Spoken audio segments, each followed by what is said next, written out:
मुंबई में मनसे अध्यक्ष राज ठाकरे ने पत्रकारों से कहा कि रोहित पवार ने सभी बातें साझा की, लेकिन कई जगहों पर एफआईआर नहीं दर्ज होने के संशय की स्थिति पैदा हुई है। उन्होंने सवाल उठाया कि अगर घर या मरीन ड्राइव पर संशय था तो एफआईआर क्यों दर्ज नहीं की गई और सरकारी दबाव के कारण मामले में छानबीन नहीं हो रही है।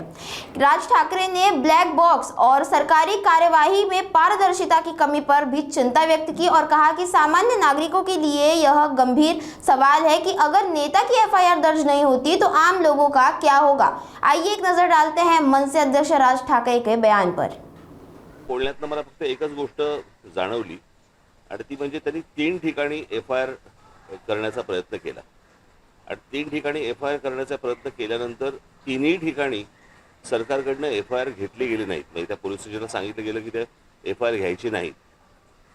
मला इथेच जास्ती मला संशयाची सुई ज्याला आपण म्हणतो की बाबा इथे सरकारला असं का वाटतंय किंवा पोलीस स्टेशनला का घेऊ देत नाहीत।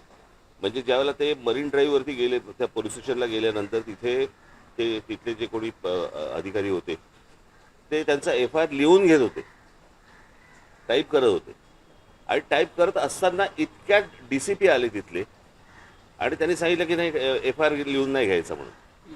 तर हे कशासाठी आहे मला असं वाटतं याची उत्तरं जर समजा काही नसेल त्या तो निव्वळ अपघात असेल, जर तो घातपात नसेल, पण जर समजा त्यांच्या घरच्यांनाच कोणाला तरी जर समजा त्याबद्दल जर समजा काही संशय असेल किंवा चौकशी नीट व्हावी यासाठीचा तो समजा एफआयआर त्यांना करायचा असेल तर त्याला अडथळे सरकारकडनं का आणले जात आहेत। आज सुनेत्राबाई तिकडे बसलेले आहेत, उपमुख्यमंत्री म्हणून बसलेले आहेत।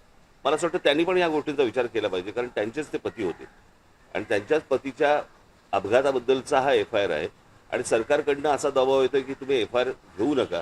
मला यात काही राजकारण मला काही माहिती नाही की नक्की काय चालू आहे ते, पण एफआयआर करताना ज्या वेळेला अडथळे आणले जातात, म्हणजे ज्या राज्यामध्ये सांगितलं गेलं की तुम्ही कोणीही एफआयआर नोंदवू शकता आणि नोंदवू शकता म्हटल्यानंतर जर समजा एफआयआर नोंदवायला गेलेल्या माणसाला जर तुम्ही अडथळे आणत असाल तर काही काळबेरं आहे का याच्या मागे, असा संशय निर्माण होतोच ना।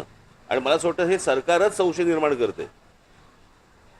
जर समजा त्यांना काही त्यांचं म्हणणं मांडायचं असेल, त्यांना जर एफआयआर नोंदवायचा असेल आणि चौकशी त्या पद्धतीने व्हावी अशी जर त्यांची अपेक्षा असेल तर यात गैर काय।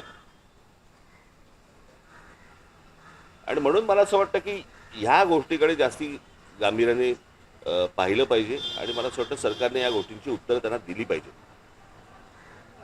सीबीआय आणि सीआयडीची चौकशी तेही कुठपर्यंत आले अजून सीबीआय चौकशी जी आहे मला असं वाटतं तर ब्लॅक बॉक्सचं पण अजूनपर्यंत काही कळलेलं नाही काय झालं आणि काय नाही ते। म्हणजे किती विमान कितीही डिस्ट्रॉय झालं तरी ब्लॅक बॉक्स हा कधी डिस्ट्रॉय होत नसतो, त्याचंही काय झालं अजूनपर्यंत समजत नाही आहे। आणि नक्की म्हणजे सरकार मला असं वाटतं की हे संशयाची भूतं नाचवते या सगळ्या गोष्टींच्या मागे। आता ह्याचं काय त्यांना त्याच्यातलं काय राजकारण आहे मला काही माहिती नाही। माझा सोपा फक्त एकच गोष्ट होती की एफआयआर नोंदवून का नाही घेतलं जात आणि तो नोंदवून नये याच्यासाठी सरकार का प्रयत्न करते याची फक्त उत्तर सरकारने द्यावी। रोहित पवार वारंवार असं म्हणतात